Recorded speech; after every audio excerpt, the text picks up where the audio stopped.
కుటుంబం కుటుంబం కుటుంబం అని తెల్లారులేస్తే కేసీఆర్ కుటుంబం మీద ఏడ్చేటటువంటి ముఖ్యమంత్రి గారికి నేను ఒక మాట చెప్తా ఉన్నా, ప్రజలందరూ కూడా దయచేసి తెలుసుకోవాలి. ఇవాళ రాష్ట్రంలో కాంగ్రెస్ పార్టీ నుంచి 22 కుటుంబాలకు టికెట్లు ఇచ్చినారు.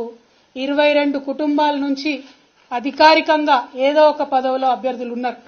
గడ్డం వినోద్ గారు, గడ్డం వివేక్ గారు, కోమటిరెడ్డి వెంకటరెడ్డి గారు, కోమటిరెడ్డి రాజగోపాల్ రెడ్డి గారు, మైనంపల్లి రోహిత్ రావు గారు, మైనంపల్లి హనుమంతరావు గారు, ఉత్తమ్ కుమార్ రెడ్డి గారు, పద్మావతి రెడ్డి గారు, జువ్వాడి నరసింగరావు గారు, రత్నాకర్ రావు గారి కొడుకు, కూచాడి శ్రీహర్రావు గారు, రత్నాకర్ రావు గారి కుటుంబ సభ్యుడే, దుద్దిల్ల శ్రీధర్ బాబు గారు, మాజీ మంత్రి శ్రీపాదరావు గారి కొడుకు, ఒడితెల ప్రణవ్ గారు, తాత మాజీ ఎంపీ సింగాపురం రాజేశ్వరరావు గారు, దామోదర్ రాజనరసింహ గారు, తండ్రి మాజీ మంత్రి సి రాజనరసింహ గారు, అట్లానే చెరుకు శ్రీనివాసరెడ్డి గారు, ముత్యం రెడ్డి గారు కుమారుడు, టి విజయారెడ్డి గారు, పీజేఆర్ గారి బిడ్డ, అట్లనే కోట నీలిమ గారు, సనత్ నగర్ కాంగ్రెస్ జాతీయ నాయకుడు పవన్ ఖేడా భార్య ఈమె.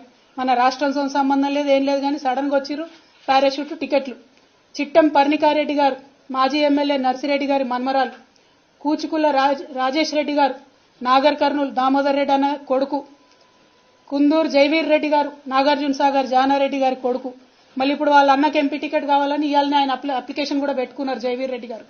కొండా సురేఖమ్మ గారు, మాజీ ఎమ్మెల్సీ కొండా మురళి భార్య, మల్లు బట్టి విక్రమార్క, అదేవిధంగా వాళ్ళ సోదరులు మల్లు అనంతరాములు గారు, మల్లు రవి గారు, వారి తండ్రి గారు, వారు మొత్తం కుటుంబ నేపథ్యమే. ఇవాళ మల్లు బట్టి విక్రమార్క గారి భార్య ఖమ్మం ఎంపీ టికెట్ రేసులో కూడా ఆవిడ ఉన్నారు. మరి పట్లోళ్ల సంజీవ్ రెడ్డి గారు, మాజీ ఎమ్మెల్యే పట్లోళ్ల కృష్ణారెడ్డి గారి కొడుకు, మదన్ మోహన్ రావు గారు, వారిది కూడా కుటుంబ నేపథ్యమే. ఇట్లా ఒక్కొక్కటి చూసుకుంటూ పోతే గిన్ని కుటుంబాలకు మీరు ప్రోద్బలం ఇస్తున్నారు, ఇన్ని కుటుంబాలకు మీరు పోటీ చేసే అవకాశం ఇచ్చారు, ఇన్ని కుటుంబాలను మీరు మోస్తున్నారు. మళ్ళీ ఇలా కోమటిరెడ్డి రాజగోపాల్ రెడ్డి గారు ఏమంటారు, మా అన్నకు మంత్రి పదవి ఉంటే ఏమవుతుంది, నాకు రాదా మంత్రి పదవి అంటారు. మీరు మా మీద మాట్లాడే అర్హత మీకుందా? మీరు మమ్మల్ని మాట్లాడితే కేసీఆర్ గారిని ఇంకా కూడా తిట్టడం తప్పితే ఏం పని చేస్తున్నారో ఒకసారి తెలంగాణ ప్రజలకు దయచేసి తెలియజేయాలని నేను కోరుతా ఉన్నాను. కుటుంబ పాలన అంటుంది.